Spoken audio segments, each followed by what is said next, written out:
When it comes to investors, Nancy Pelosi is actually one of the best, especially one of the best on Capitol Hill. So number one, what are the stocks that she has bought in the past year? And should we add them to our watch list? But also, who is the wealthiest member of Congress and what did he buy within the last year? And what tax advantages is he getting? And should we also be paying attention to that? Let's go ahead and break it down. So first, I'm going to give you the stocks that Nancy bought, tell you a little bit of the backstory there, let you know how those stocks are doing, and then get into the real secret here. So first, and I would say these stocks are pretty standard. You've heard of these names.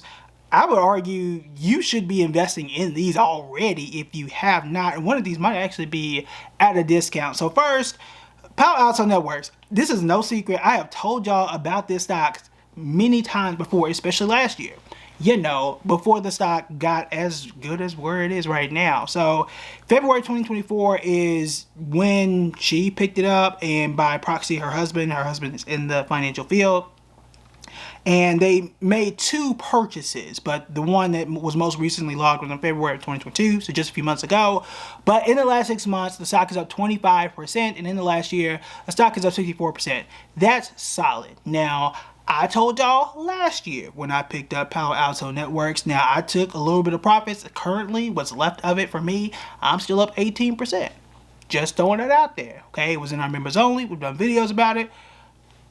I be knowing, okay? I'm not Nancy. I'm not that good, okay? I also don't have all the information and, you know, $100 million net worth, but hey, okay? I be knowing some stuff, all right? Next here is Nvidia. I think we all know Nvidia. I don't need to belabor the point here, but up 96% in the last 6 months, up 215% over the last year. This was purchased in November of 2023. And again, I'm only doing the last year. It would not shock me if they were purchasing this years and years ago too, as I did as well, okay? You can go back and check the videos. We have receipts, plenty of receipts about us talking about Nvidia and buying Nvidia and holding Nvidia for a very, very lengthy period. Now, all of these are tech stocks. This also does not shock me. Remember, she is the U.S. representative, one of the U.S. representatives from the state of California. Don't quote me on this. I do not know how many representatives are from California. I don't live in California. I cannot vote in California, but I think there are like somewhere between 20 and 30, I think. Okay, so there are several, but if I'm not mistaken, I think she is somewhere in that Bay Area region. So it makes sense that she would invest in a lot of tech stocks. That is her home area. Okay, those who are watching from California, please correct me if I am wrong on any of those points. Okay, I'm not from there. Okay, I'm literally on the other side of the country because I'm in North Carolina. Next here, and there are two purchases. Apple, which is in California, that I do know, Cupertino, shout out to y'all. One in June of 2023 and another in May of 2023. I'm only going to quote one here in terms of performance. 0.51%, not impressive, just up 5% over the last year.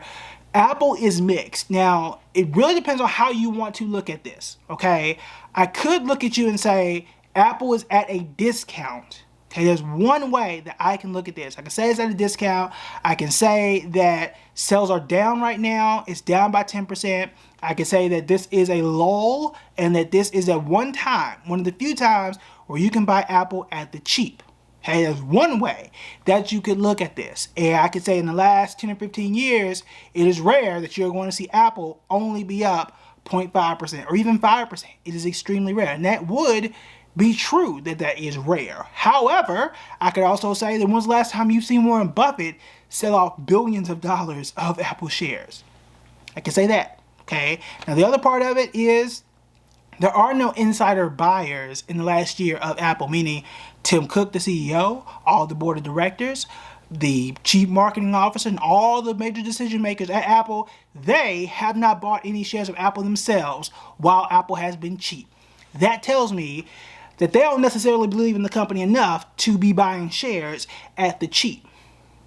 That's a little concerning because I've seen in other instances when companies tend to be a little cheaper, I've seen CEOs and others start to buy up shares because they do believe in the company. I've seen it with Disney and others, okay? The other part of this is Apple itself did announce a major share buyback. So Apple, the company, is buying back its own shares. So there are pros and cons on both sides of this story. Even with the share buyback, which tends to boost the stock price, I could also tell you, well, shares are down, but you're just boosting the stock price because you're taking your own money and boosting the stock. Are you just boosting the stock price for the sake of boosting it, or are you actually being better as a business? That's a question for y'all to answer and debate in the comments. Or we can debate this in a larger form video. Let me know what y'all want to talk about tomorrow. Okay, I haven't recorded tomorrow's video, so let me know in the comments what we want to do about Apple. The next one here is Microsoft. Microsoft was purchased in June of 2023. The latest purchase of Microsoft was in June of 2023, up 14% in the last year and up 32% up 14% in the last 6 months and up 32% over the last year. Not shocking. You know how I feel about Microsoft. But here's the thing. Depending on when you look, okay, and what the source was, it is very, very difficult to nail down someone's net worth. It changes depending on what they're investing in. And again, unless you're sitting down with their accountant and with them face to face, it's hard to figure out exactly how much they are worth. So when I looked from the source that I saw, it was like $114 million, which is utterly ridiculous for the Pelosi family. Good for them, okay? But that is not the wealthiest person in Congress. Not at all, okay? The wealthiest person in Congress that I saw who we can track was the senator from Virginia, and that was Mark Warner. Someone who I actually met. He was actually pretty cool. Met him in high school. He was worth, from what I saw at the end of 2023, about $215 million. He's not the wealthiest person, period, in Congress. I think that was Mitt Romney was worth more than him, and it was somebody else worth even more than him. However, when you look up what Mitt Romney has bought and sold in the stock market, you don't find anything. So maybe he's not doing that. The person above him, not really seeing any trades there either. So maybe they're not trading, which is something that they should not be doing. But hey, but when it comes to Mark Warner, what stocks is he buying? What stocks do you think somebody worth $215 million will be buying? Let you think on that. Why are you doing that? I'm gonna put the stock guide on the screen. It's totally free. How you can start investing in 20 minutes or less. The stocks that he bought within the last year. No stocks. He bought bonds. Now, why would somebody buy bonds in a year, right? Right now, the stock market is still up. It's been choppy, yes, but the stock market has been up, and especially last year, the stock market was up quite big. I mean, we talked about all these stocks, right? With the exception of Apple, which was still up. It was up 5%. Why would somebody buy bonds? Now, I'm putting the list of bonds, some of the bonds anyway, on the screen. You'll notice a few things. Other than the fact they're all bonds, right? Most of them, not all, are in the state of Virginia. What is the advantage of investing in the state of Virginia? Also being the senator of Virginia. There are a few things. So number one, when you invest in what we call municipal bonds, these are bonds like a school bond in that particular city. You'll see one from Portsmouth, Virginia. Depending on who you talk to, it's Portsmouth, Virginia, whatever. I went to school at Hampton University in Hampton, Virginia. They pronounce things differently. Fight me. Anyway, you get what's called a triple tax-free benefit, which means no city tax, no state tax, no federal tax. Meaning the income that you get from that bond is 100% free. Now, the conflict here is if you are somebody, and I don't know what committees he sits on, but if you are somebody who gets to vote on legislation, let's say the infrastructure bill, or let's say education, you could be somebody that says, look, I'm voting for $1 billion going to the education bill, or $1 trillion infrastructure bill to build roads. This road is going to be built in Hampton, Virginia. I'm going to sign this law, and then they're going to use bond money, right, to borrow from the federal government to build that road, and I'm also now going to spend $5 million of my own money to buy that bond and get all this money tax-free and invest in that. You can do that. And I'm not saying that's what he's doing. I'm just saying these are bonds that were made, okay? And there is no law against it, actually. So that's just what is occurring. Now, can you do that? I'm not here to argue whether it's right or wrong. I'm just presenting what is there. You can, as a normal person, you can do this. You can't write laws unless you're in office. But you can actually buy bonds, and you can buy municipal bonds, and you can get that triple tax benefit. Yes, you. The average person can get that triple tax benefit. The only hangup is it is not as easy for you to buy Apple as it is to go and find a triple tax-free bond, but it is possible. I would recommend you go to like a TD Ameritrade or a Fidelity to go and find those bonds, but there is a way to do it, especially if you call like the 1-800 number. They actually walk you through. We can actually talk about that too.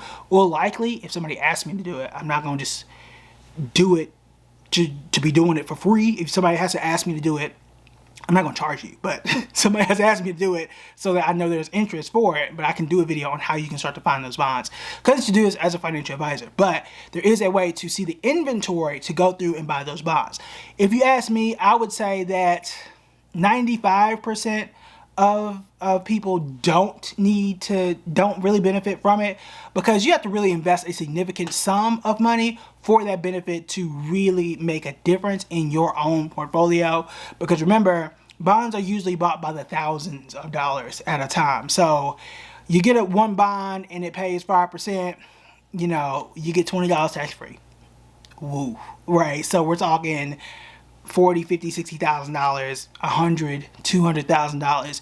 Then we're talking about some serious money, and then it starts to make more sense to do the tax-free option. It makes even more sense when you're living in a state like California, living in a state like New York, where I was an advisor, and it made way more sense for people like that to start to look for those bonds. Last thing on it is it makes more sense for people in those states. Well, the reason, I'll say this, the reason why they do those triple tax-free benefits is because they want people to invest in their communities. They want people to, instead of taking your money and investing it in other places, I say, hey, I want you to invest in our school district, invest in these bridges, so we're not going to charge you an additional tax if you make money from us building this bridge. So please invest here. That is why they do it. So I don't see an issue with having that benefit. I may or may not have an issue with you writing the rule to fund it and then being able to also get paid on both ends while also getting paid for the job to do that same thing too. I don't make the rules. I'm just throwing it out there. Okay, I'm just throwing it out there. You let me know how you feel about it. Anyway, I will say this though. That is not the only person who is buying and selling stock. In Congress, there are actually a lot of people buying and selling stock, and I actually made a list of some of the biggest stocks that Congress people are buying right now. If you want to know more about what they are buying, you want to check out this list right here.